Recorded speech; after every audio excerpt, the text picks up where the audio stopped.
Alright, what is up, Curiosity crew? So, today we are rolling around in the 2024 Lexus GX 550 Overtrail Plus. So I think originally this was going to be also in issue 12, but given our timing, I think it's going to be pushed to issue 13.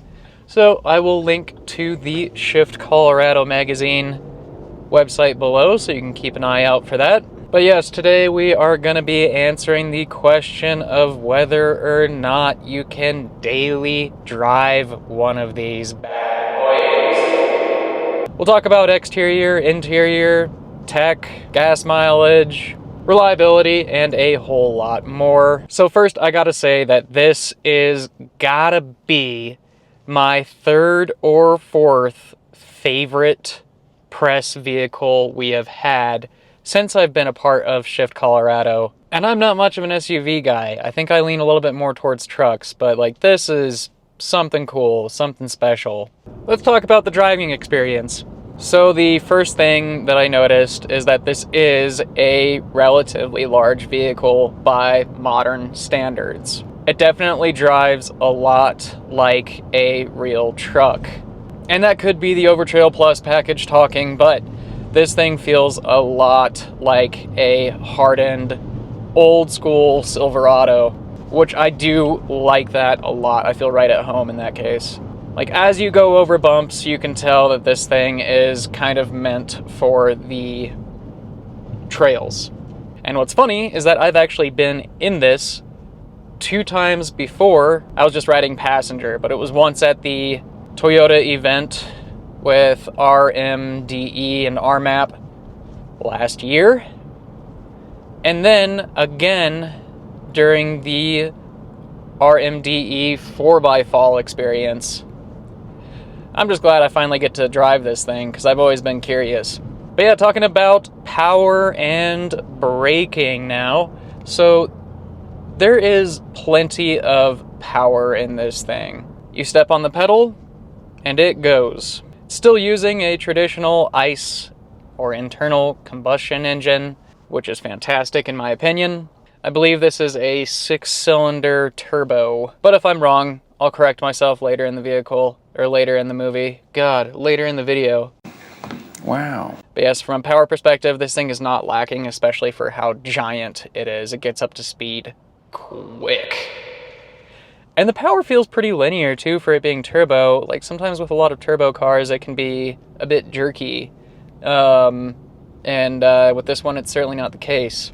In previous videos, especially with the daily driving ones, you've probably heard me complain about certain cars that have brake pedal issues in the sense that they are way too sensitive. This one is not super sensitive, which I am a fan of. Just very predictable, not overly touchy, so big win there in my book. Driving position, you sit up nice and high.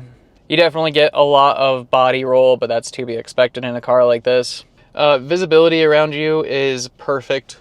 There's plenty of room to see what's going on if you need to look over your shoulder or anything like that. But these 2 mirrors on the sides, they are interestingly, like, I guess on the smaller side, but I like the look of them. They do have blind spot monitors, so that's always nice from a safety perspective. Steering, I didn't even think about steering feel. You know, the fact that I haven't thought about it much kind of tells me that it's balanced pretty nicely for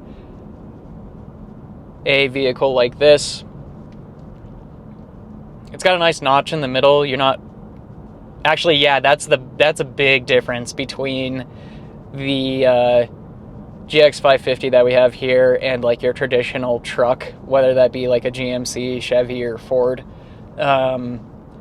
A lot of those tend to have some floaty feelings in the steering wheel, but this does not. This feels very direct and kind of borderline sportsy, which is interesting. You know, it's not like you're going to be feeling the paint on the road or anything like that, but it's nicely communicative and it's not too muted.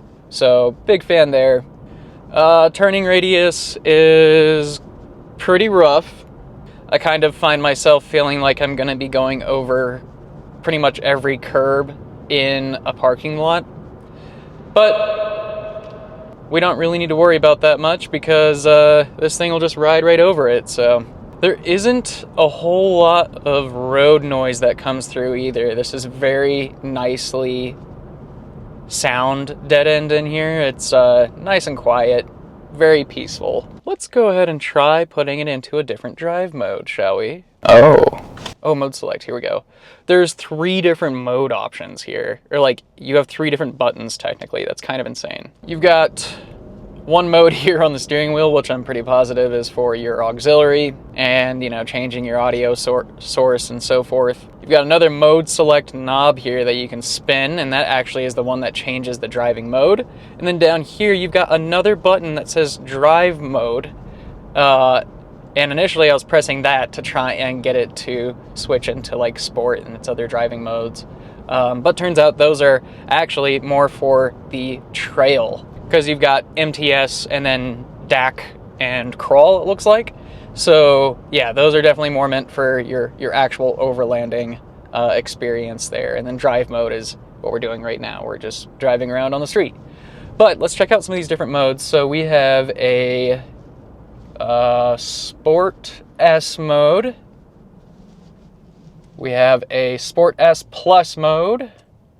We got custom mode. Got normal mode, comfort, and eco. But yeah, the steering wheel material itself, very nice, kind of a little bit squishy. I'm sure it's some kind of a soft X leather. Feels good, not too gigantic. Buttons are placed nicely. The icons themselves are very straightforward to understand. We're gonna get that body roll. Yeah, when you go over bumps in this thing, it does kind of have like if it's a succession of bumps, you get a little bit of a jitter. Like your teeth chatter a bit. So it's not like you're riding on a cloud. It's a bit rougher than that, which I'm here for it. Alright, let's move on to the interior of the car. One thing that this GX 550 has in spades, in diamonds, I don't know what the saying is there. One thing that this vehicle is good at is space. It's got plenty of it. You've got tons of headroom. The rear seats are really spacious, actually. And then, of course, you have a huge trunk space. From that perspective, this thing is crazy functional. The seats look extremely nice, and I love that they tied in the earth color code to the seats and gave it kind of like a two-tone look. So from a design perspective, I love it. From a comfort perspective, I do have a few notes. The first note is I would like to have just a little bit more bolstering on either side of the seats. Just to hold you in place a tad bit more. I'd like those seats to hug me a little bit.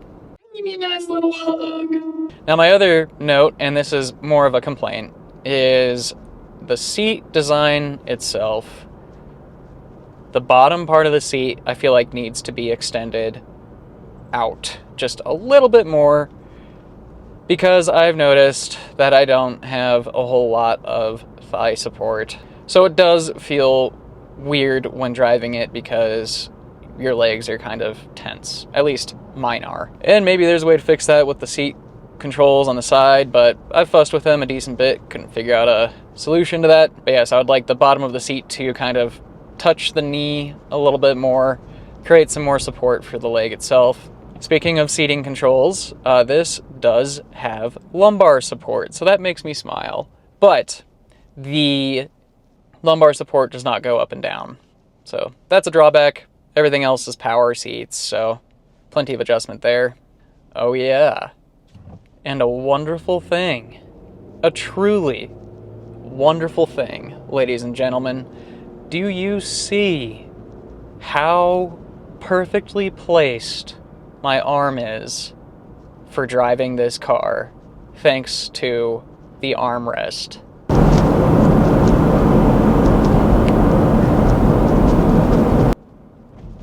This is what I would call the armrest of a god. If you aren't sure why I obsess over armrests, Jake, another editor at Shift Colorado, is known for being the king of cup holders. And I respect that position greatly. However, my secondary job title with Shift is Queen of Armrests, because I love them a lot and I am very picky about them. But this one is wonderful. It's also not too hard, not too squishy. It's like nice. Nice. But yes, the interior has a lot of nice design choices, from the synthetic leather to it's got like this brushed, maybe faux wood look in a lot of places. Big fan of that. And there's even some chrome looking bits, which does give a bit of a luxurious feel to the interior of the car. But yeah, it's just nice and boxy in here. Definitely not bland. It's got some good characteristics to it.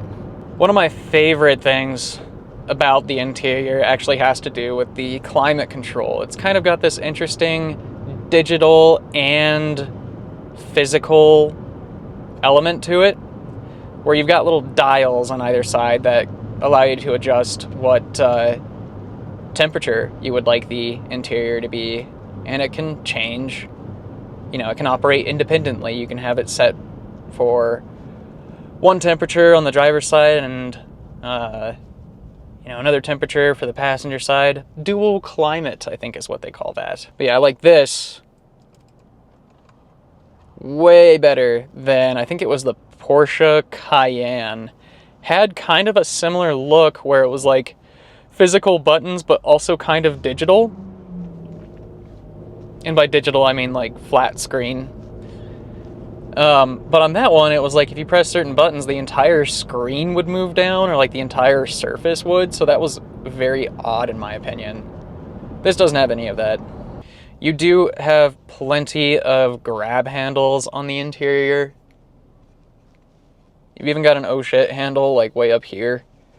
You've got tons of little storage spaces and cubbies in here too. A lot of them make satisfying sounds like this. The dash itself, despite looking very techy, fits the car pretty nicely. I think those are pretty much all of my notes on the interior. So yeah, the only cons that I really have about it are the seat not having very much thigh support, and that I would like to have a little bit more bolstering on them. Oh, I just figured out the thigh support. I'm dumb. Much better. Going over the tech in this car. So you got your giant screen right here in the middle, which is pretty standard for modern day cars. And then, like I was saying earlier, you have a digital gauge cluster. That gauge cluster is not overly complex, so I'm a big fan of it. It's not like they're trying to show you every little thing in the world. When I first hopped into the car, it was a little bit of adjustment to figure out the touchscreen controls for parts of the climate control. Like, I struggled a little bit to figure out where the fan speed was, oddly enough, even though it's right in the middle and at the bottom of the screen. I was pressing on the little seat with the fan next to it, thinking that was going to change it, but yeah. Eventually I got there. Let's go ahead and swap over into Sport, see if there's any difference. Alright, I'm going to floor it here.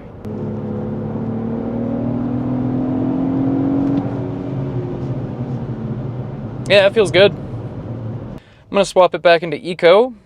Yeah, you can kind of tell it doesn't like to rev as high compared to Sport, so I think, like most sport modes, it really changes how the throttle input feels. And how the engine behaves, like how much it likes to rev. Quite a few charging ports in here too.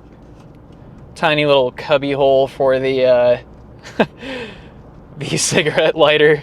I actually like that. Oh, are you stuck? Oh, that's cool. So I thought that was a manual like door for it, but once you push it down, you can push it down again and it slides up just by itself, which is pretty sweet. Feels like there should be something here. Not sure if that's for a different model.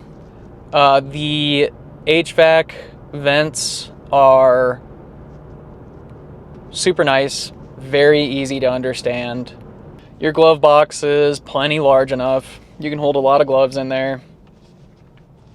And then I think this looks like it could be a charger, a wireless one. Let's see if that's the case. That's super cool. So you get a wireless charger right there. Kind of awkward. I mean, the phone fits in there, which is good, but it's got this like angle here that makes the phone fit in there a bit odd. I would prefer to have that a little bit more secured so that way your phone's not sliding around and scratching that surface a whole bunch. But yeah, so the big screen in the middle, it will tell you, just kind of like the Toyota Prius note that I brought up on that video, it'll tell you if you're entering a school zone. It says, hey, you might want to slow down. And that's fine. My only issue with that is that I wish that these things would understand that there's different school zone like time periods where some aren't active all the time. These seem to think that they are active all the time. But this one doesn't go all red and appear very angry like the Priuses, so I can appreciate that. Like I said earlier, since we're on the tech part, this does have the blind spot monitoring. The backup camera has a fantastic experience to it. It's just very clear. It doesn't have any kind of weird fisheye to it. It also has a top-down view, which makes it very convenient. On top of that, on the windshield, you do have a heads-up display. And that can also let you know if there's oncoming traffic that you maybe aren't privy to.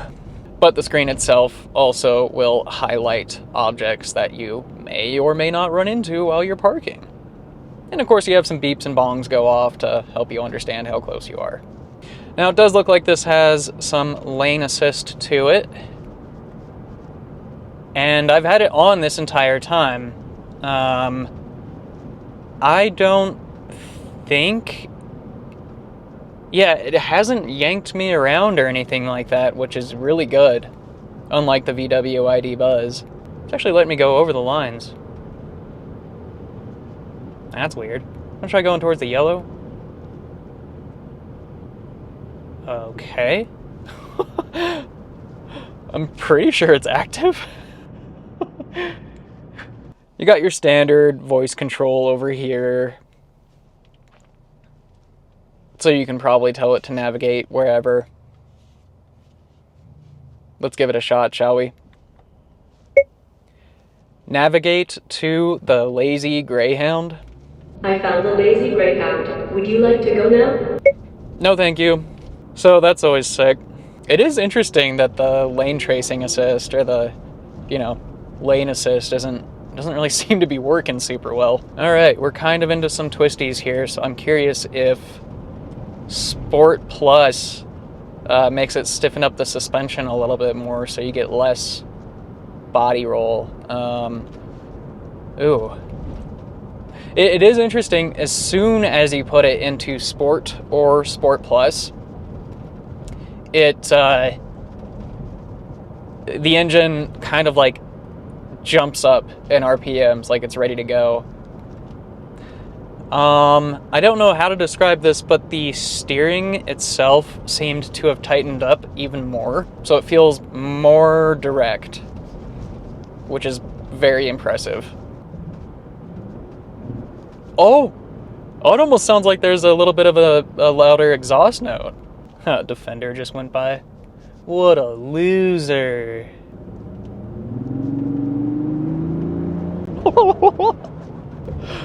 Yeah, this definitely has a little bit more of a grumble to it. I like that in Sport Plus. Alright, we're gonna swap back into Eco. Save that gas for Kelvin tomorrow. Oh yeah, there's also a manual mode in this, so you can scooch over. Scooch. You got your paddles, of course. I'm curious if we can downshift this thing in Sport Plus. I'm betting that's synthetic exhaust noise, but I'm here for it. Alright, we're gonna try downshifting. Not sure if it's gonna come through the audio or not, but...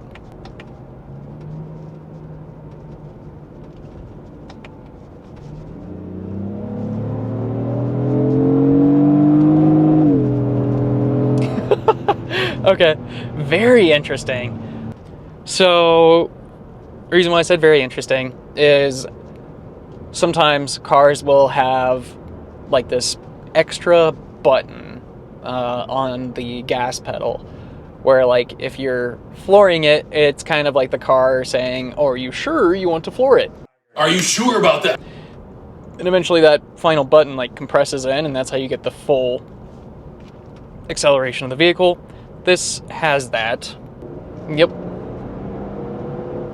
Definitely has that. Man, this thing squats. When you get on the accelerator, you can just feel the back of the car, you know, squat down. I'm on a little bit of a dirt parking lot right now, and this thing's handling it like a champ. Oh yeah, one thing I forgot to bring up to you guys about the tech in this vehicle. It has heated seats and cooled seats. It has seated heats, plus it has massaging seats, if I'm not mistaken. See if I can navigate to that again here.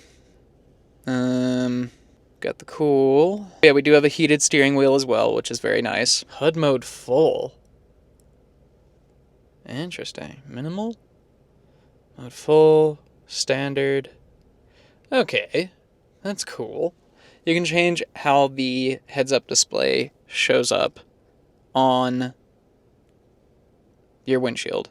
We got lane departure alert system, blind spot monitor, safe exit assist. So that's like if you're parked and you're like downtown or something, and it'll let you know if it's safe to exit the vehicle, like if there's cars approaching. And then there's intuitive parking assist, rear cross traffic alert, road sign assist. I'm going to turn that on. Rear camera detection, and then proactive driving assist. That's interesting.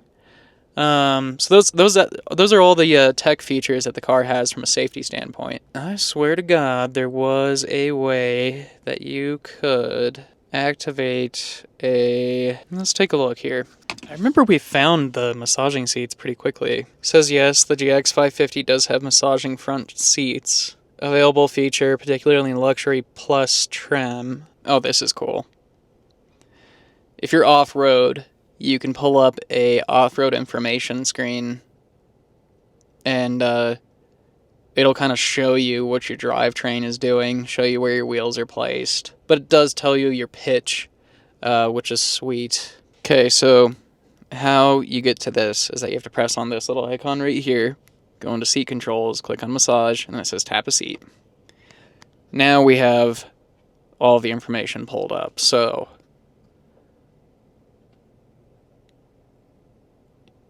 yep, that is indeed massaging. You know, you got a lot of different options here, so you can focus on lumbar. That feels pretty damn good. But I do like this one, because it actually does the legs too, which is sweet. For the Overtrail Plus, you're probably wondering what those features are for like overlanding. Here it says you've got crawl control, downhill assist control, multi-terrain select, electronic, kinetic, dynamic suspension system. Then you got bigger tires, bigger wheels, which is good. Panoramic view monitor with multi-terrain monitor. Oh yeah, this also has these cool rock rails, I think is what they're called. They're like the little tube things off to the side of the car. They don't stick out as far as I thought they would, because like I would probably end up using those more as like a step to get into this vehicle. And where they're placed right now, it's like kind of too close to the actual body of the car. This one is available for $84,575.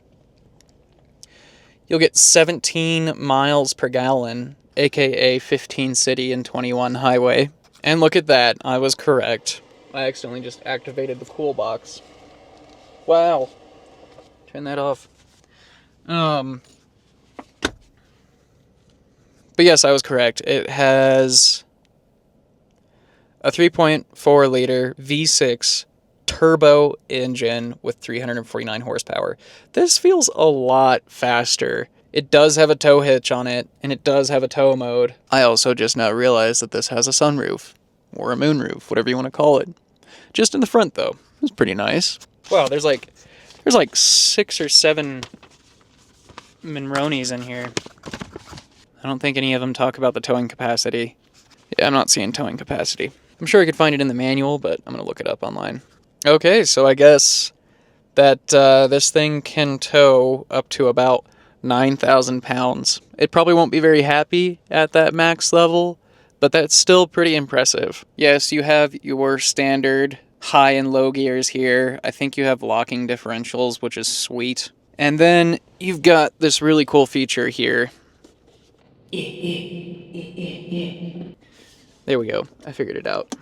That was something to get used to. You press in. You got this really cool feature where it's a cool box. And so you can put whatever you need in there. If you want to keep your chips cool, you can put them in there. If you want to keep your drink cool, you can put them in there. It's pretty cool. It says that you cannot put meat or fish in there, unfortunately. Really interesting smell that comes out of that, though. Oh yeah, and on the HVAC notes, the rear does have its own set of AC and heating, which is always good to see. We do have a bit of an annoying seatbelt alarm, even though I'm going 0 miles per hour and completely stopped. Not quite as bad as Toyota's, especially the GR Corolla, but it's still annoying.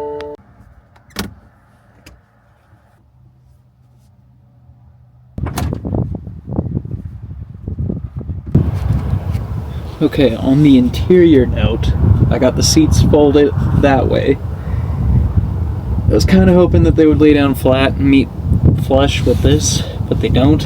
They fold that way. It's fine. I think you can still sleep in this one. The front door just shut on me, which is funny. But I'm pretty sure you can sleep in this. Here. Oh yeah, I think. Try it this way.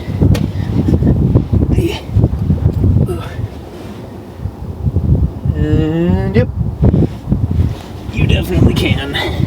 Get an air mattress and you're good to go. One thing that I just found out while I was taking down the back seats and seeing if I could sleep back there, I found out that there's this little button here, and what it does is this. Oh, maybe scoot it back a little bit more, maybe. So it does this. Dude, talk about thigh support. Holy cow. See, I didn't feel that. I didn't feel that little button there at all when I was fumbling around while driving. But yeah, you got plenty of options for seat adjustments, which is awesome. Big fan of this. Only thing that would make it better is if there was an up and down lumbar, but that's it. Another thing that I noticed is that I thought this was all just, you know, the earth color wrapped in from the outside and then like a black, but it's got this like green suede, and I really like that.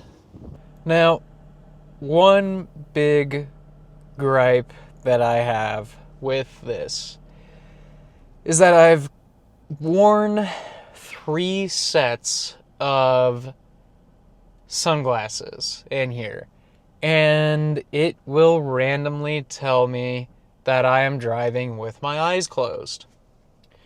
Fun fact for you guys, it caught on to one of my secrets. I drive with my eyes closed all the time. No, nothing like that. It's just, I think it just freaks out around sunglasses for some reason. Kind of funny. So it's a safety feature, I suppose. Dude, tell you what, the more that I've sat in these seats today, the more that I like them. I just got so many dang adjustments. It's so nice. Or at least the driver's side does. Well, I mean, the rear does too. You guys remember I was complaining a ton about the VW ID Buzz and how you can adjust the rear seats. It's because they have levers in the back of them that you pull, and that lets you adjust the back of the seat however you like, really. You know, if you want to be leaning back gangsta style, that's fine. If you want to be upright and proper, that's fine too. But yeah, these were easy to figure out. You know, lots of adjustments on those back there. So yeah, big fan of it. But yes, not a fan of how it thinks that I'm driving with my eyes closed. Another thing that I noticed about this car is that, like I was saying, it's got some like chrome looking material on the interior. However, there are parts that have like this slight copper bronze thing going on for them, and I am here for it. I think it complements the interior even more. So I feel like that covers the interior pretty well at this point. All in all, absolutely love it.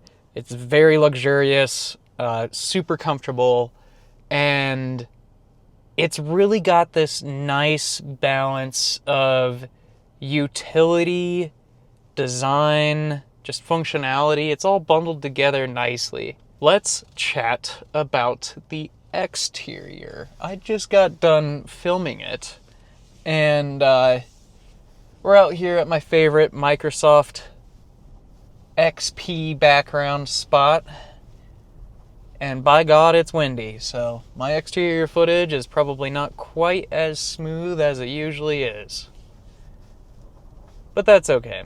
This thing, the exterior, dare I say it, this is probably the best SUV out there from an exterior design standpoint. The headlights, drop dead gorgeous. Just very sleek. The overall profile has this like angular but sort of bubbly in some areas look to it. It's got some amazing hips to it. This exterior paint is, I believe, called Earth, and then it's paired with some black accents. Big fan of that contrast. And it does still have a bit of a retro look to it with how boxy it is. The hood is very interesting because they kind of almost extended like the fender arches, and it gives it this like panther ready to pounce look to it. You can even see it when you're driving. You can see these little like hips peeking out. And then of course with the taillights, you've got a wonderful light bar, very sci-fi looking. Because of the Overtrail Plus package, you do get some more aggressive tires, so that definitely adds to the look of it. And of course the functionality. The little rock sliders, sidestep, as much as I was saying, I don't like how close they are to the body. I think it actually hurts the functionality there. I do still very much enjoy the look of them. Obviously, if you're going to be daily driving a car, especially if you're in an area with bad weather, like if you get snow, you're going to be concerned about clearance, and with this car, you don't need to be concerned about clearance at all.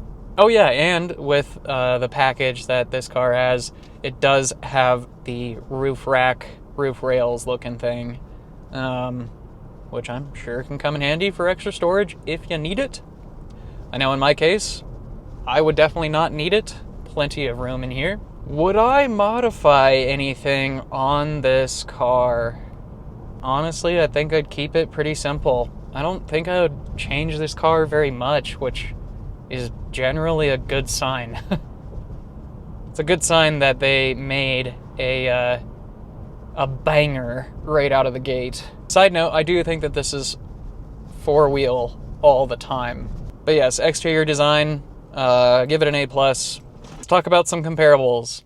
I don't know all of the specs on these comparables, so some of the makes and models I'm about to rattle off to compare to this may not be fair comparisons.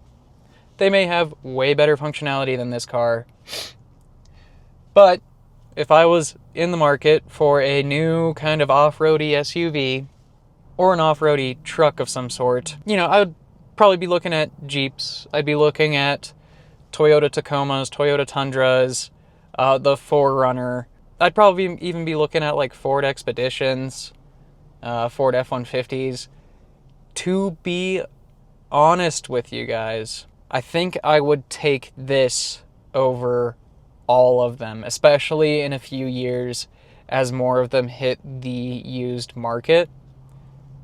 I think this is where my money would go. Like if this, let's say something catastrophic happened and I had to get rid of all of my cars and I was forced to take this, I would be overjoyed with it. It's got the fantastic exterior design going on for it. Like, it's a looker of a car. It's got tons of creature comforts. We'll see how that holds up over time, of course. That's always my thing in these videos with newer cars. It's like they have all of these technological things, so we don't know how reliable they're going to be. But Lexus, generally speaking, has been super reliable over the years, so I think we'd be in good hands with this car.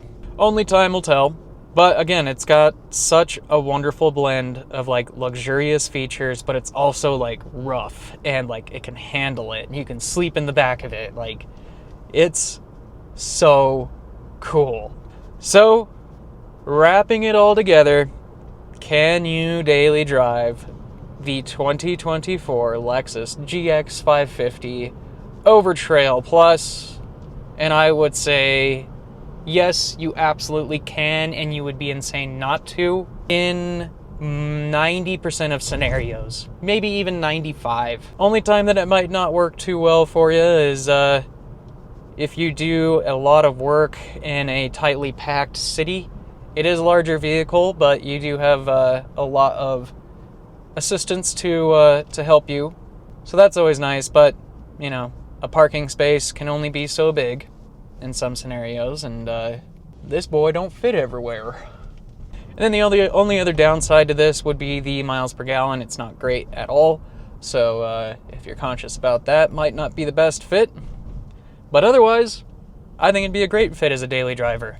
So on a scale of 1 to 10, what would I give it? God, this is like a 9.5. The only thing that brings it down, in my opinion, is the miles per gallon. That's it. Otherwise, thing's dope.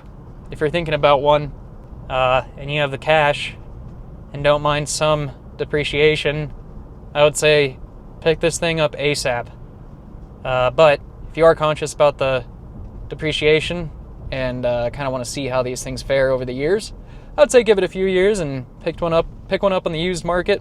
But yeah, I think that's going to do it, guys. I appreciate you watching. If you enjoyed, make sure you hit that subscribe button and certainly leave a like. Lets me know that you enjoy content like this and helps push the video to other people that may find it valuable, keeps the channel growing, keeps more opportunities coming our way. And a reminder, this will be in not the upcoming issue of Shift Colorado magazine, but in the next, and Kelvin and I are going to have our full thoughts on paper, paired with some truly wonderful photography from the Shift team. I upload every single Sunday, and I will see you in the next one.